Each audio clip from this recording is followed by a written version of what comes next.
किसी भी देश की इंटरनल और एक्सटर्नल सुरक्षा ही उस देश के भविष्य को दर्शाती है।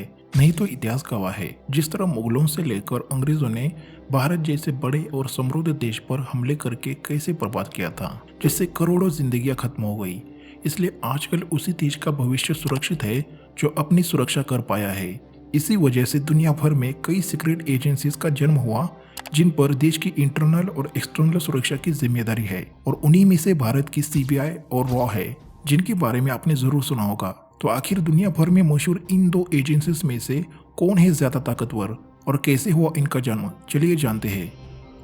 दरअसल भारत में बड़े लोग चाहे जनता से डरे या ना डरे, पर देश में सीबीआई का नाम सुनते ही बड़े से बड़े आदमी का भी ऐसा हाल हो जाता है। आज मुझे सीबीआई बुलाया है। थोड़ी देर में घर से निकलूंगा। पूरी ईमानदारी और सच्चाई से इनके सभी सवालों के जवाब देंगे। ये लोग बहुत ताकतवर हैं। पर ऐसा क्या करती है सीबीआई जिससे हर बुरा काम करने वाला डर जाता है?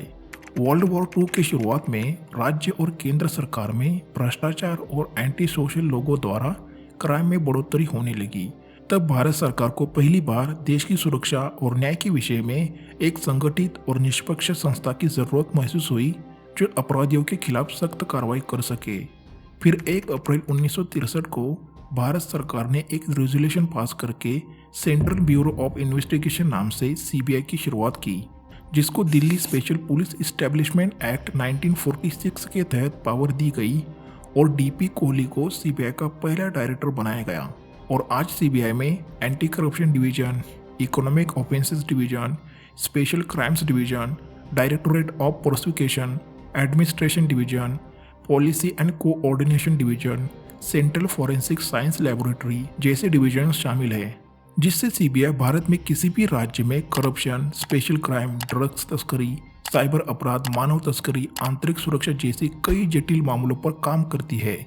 और आए दिन कोर्ट की तरफ से या केंद्र या राज्य सरकार के ऑर्डर्स पर अलग अलग केसेस पर सीबीआई काम करती आ रही है, जिसमें बोफोर स्कैंडल, हर्षद मेहता स्कैम, राजीव गांधी हत्या, जहां सीबीआई ने पूर्व प्रधानमंत्री राजीव गांधी की हत्या की जांच की। और इस मामले में एलटीटीई से जुड़े एक आत्महत्या बमवादी ने एक चुनावी रैली के दौरान बम फोड़ दिया था। सीबीआई ने इस हत्या के जिम्मेदारों को गिरफ्तार किया और मुकदमा चलाया। ऐसे कई बड़े केसेस सीबीआई ने सुलझाए हैं, जिससे सीबीआई का कन्विक्शन रेट 70% से ज़्यादा है। तो बेसिकली सीबीआई देश के अंदर होने वाले हर अति गंभीर अपराध को रोकने का काम करती है, जिससे देश की आंतरिक सुरक्षा सुनिश्चित हो। पर सीबीआई की स्थापना के समय इस एजेंसी को सरकारी भ्रष्टाचार और रिश्वत जैसे मामलों को निपटने के लिए बनाया गया था। पर समय के साथ सीबीआई को गंभीर अपराध, भ्रष्टाचार, आतंकवाद जैसे केसेस दिए गए, जिससे इस ऑर्गेनाइजेशन पर लोगों का विश्वास बढ़ता गया। इसलिए 2012 में सीबीआई को राइट टू इंफॉर्मेशन से भी बाहर रखा गया है। मतलब कोई भी आम आदमी सीबीआई को कोई भी इंफॉर्मेशन मांग नहीं सकता। इन्हीं वजह से सीबीआई आए दिन दुनिया के कुछ बेहतरीन इन्वेस्टिगेशन एजेंसीज में छाई रहती है, और पुलिस के मुकाबले इसका काम बहुत ही अलग और सटीक होता है। ये इसलिए क्योंकि सीबीआई पर किसी भी तरह का पॉलिटिकल प्रेशर नहीं होता और अपने एडवांस फॉरेंसिक साइंस और 7 अलग अलग डिपार्टमेंट्स के साथ सिर्फ केंद्र सरकार के ऑर्डर्स पर ही काम करती है, और ज़रूरत पड़ने पर राज्य सरकार के रिक्वेस्ट पर स्पेशल क्राइम्स की इन्वेस्टिगेशन भी कर सकती है, जहां लोकल पुलिस को अलग अलग ऑर्डर्स और पॉलिटिकल इंटरफेरेंस, बेसिक इंटेलिजेंस का सामना करना पड़ता है। वही सीबीआई को सिर्फ प्रधानमंत्री कार्यालय को ही जवाब देना होता है, और अपने एडवांस इंटेलिजेंस और इंफ्रास्ट्रक्चर से सीबीआई देश के अंदर की सुरक्षा सुनिश्चित करती है। उसी तरह रॉ एजेंसी भी देश की सुरक्षा का काम करती आ रही है, जिसका पूरा नाम रिसर्च एंड एनालिसिस विंग है। आमतौर पर यह एजेंसी ऐसे काम करती है जिसका आम लोग अंदाजा भी नहीं लगा सकते, और इनके मिशन देश की सुरक्षा के नाम पर हमेशा के लिए सीक्रेट रखे जाते हैं। और आज रॉ को दुनिया की सबसे बेहतरीन खुफिया एजेंसीज में गिना जाता है। पर रॉ के जन्म से पहले देश में 1887 में अंग्रेजों ने इंटेलिजेंस ब्यूरो की शुरुआत की थी, जिस पर ब्रिटिश इंडिया के लिए खुफिया जानकारी जुटाकर ऑपरेशंस करने का काम था। पर जब 1947 में भारत को आज़ादी मिली, तब संजीवी पिल्लई को आईबी का पहला डायरेक्टर बनाया गया। पर 1962 के भारत चीन युद्ध में आईबी फेल साबित हुई। तब पहली बार देश को एक इंडिपेंडेंट इंटेलिजेंस एजेंसी की ज़रूरत महसूस हुई, जो भारत के हितों के लिए दुनिया भर में काम कर सके। तब आखिरकार 21 सितंबर 1968 को रॉ का जन्म हुआ और रामेश्वर नाथ काव को रॉ का पहला डायरेक्टर बनाया गया, जिन्होंने रॉ का ब्लूप्रिंट बनाया था, जिस पर देश के बाहर से खुफिया जानकारी पर मिशन करने का काम था।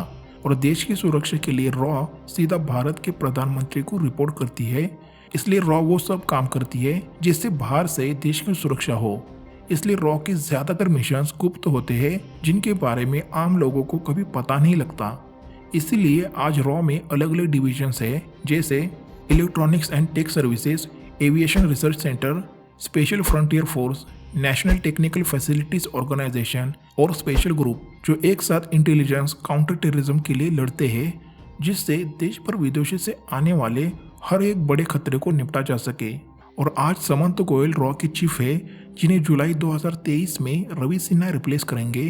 और रॉ 1979 Soviet Afghan war, 9/11 terror attack, terrorist organisation missions, Bangladesh independence movement और 16 अक्टूबर 1964 nuclear weapon of China, India Pakistan war जैसे कई मिशंस कर चुका है। और इनमें से कई ऐसे मिशंस है जो आज भी सीक्रेट रखे गए हैं। और आपको जानकर हैरानी होगी कि ऑपरेशन स्माइलिंग बुद्धा और ऑपरेशन पोखरण 2, जिसमें भारत एक न्यूक्लियर पावर देश बन गया था, उसमें भी रॉ ने काम किया था, जिसमें अमेरिकी खुफिया एजेंसी CIA को मात दी थी। और एक रॉ एजेंट का राज कोई नहीं जान सकता, यहाँ तक कि उसके पति या पत्नी को भी पता नहीं होता कि उसका जोड़ीदार रॉ एजेंट है। और रॉ एजेंट का राज उसकी मौत के साथ ही दफन हो जाता है। और अगर कोई एजेंट किसी देश में जासूसी करते हुए पकड़ा जाता है तो सरकार उसकी मदद नहीं करती। और इस तरह देश के लिए कुर्बानी देने वालों को मरने के बाद अपने देश की मिट्टी भी नसीब नहीं होती। और ऐसे ही बहादुर काम करते हुए रॉ वो सब कुछ करती है जिससे भारत और उसके नागरिक सुरक्षित रह सके। और हो सकता है कि अभी भी दुनिया के किसी कोने में रॉ युद्ध लड़ रही हो। और आए दिन रॉ पर फिल्में बनती है, जैसे एक था टाइगर, बेबी, पठान, फैंटम, वॉर। पर असल जिंदगी में एक रॉ एजेंट बनना मतलब बिना किसी स्वार्थ के देश की आखिरी सांस तक सेवा करना। और अगर आप में वो हुनर है तो रॉ की आप पर नजर होगी। तो ये थी भारत की 2 ताकतवर एजेंसीज, जहां CBI 1963 से बिना किसी दबाव के काम कर रही है, जो देश के अंदर होने वाले हर एक बड़े गुनाह को सुलझाती है। इसी वजह से हर दिन CBI का नाम सुनाई देता है। और जहां कुछ राज्य CBI को रोकने के लिए अलग अलग पैंतरे चला रहे हैं, और इसके बावजूद आज तक CBI के हाथ से कोई बच नहीं पाया। और इस तरह CBI देश की इंटरनल सिक्योरिटी संभालने में मदद करती है। वही रिसर्च एंड एनालिसिस विंग एक इंडिपेंडेंट इंटेलिजेंस एजेंसी है, जो भारत के हितों के लिए विदेशों में काम करती है, जिसमें दुश्मन देशों और आतंकवादियों पर नजर रखकर मिशंस किए जाते हैं, जिससे देश की नेशनल सिक्योरिटी पर आंच न आए। पर CBI से रॉ के काम अलग है, क्योंकि इनके ज्यादातर मिशंस हमेशा के लिए एक राज ही रहते हैं। इसलिए ये दोनों ही एजेंसीज अपनी अपनी जगह सही है, पर CBI के मुकाबले रॉ के काम ज्यादा ही खतरनाक और सीक्रेट होते हैं। इसलिए भारतीय होने के नाते हमको इन दोनों एजेंसीज का सम्मान करना चाहिए। दोनों के काम अलग है, पर उद्देश्य एक ही है, देश और देशवासियों की सुरक्षा। तो भारत की इन 2 सबसे ताकतवर एजेंसीज में से आपकी सबसे फेवरेट एजेंसी कौन सी है, हमें कमेंट में बताएं। तो आज की इस वीडियो में बस इतना ही। जल्द मिलते एक और बेहतरीन वीडियो में, और उसके लिए हमारे चैनल को सब्सक्राइब करके बेल आइकन जरूर दबाएं। Thank you for watching video.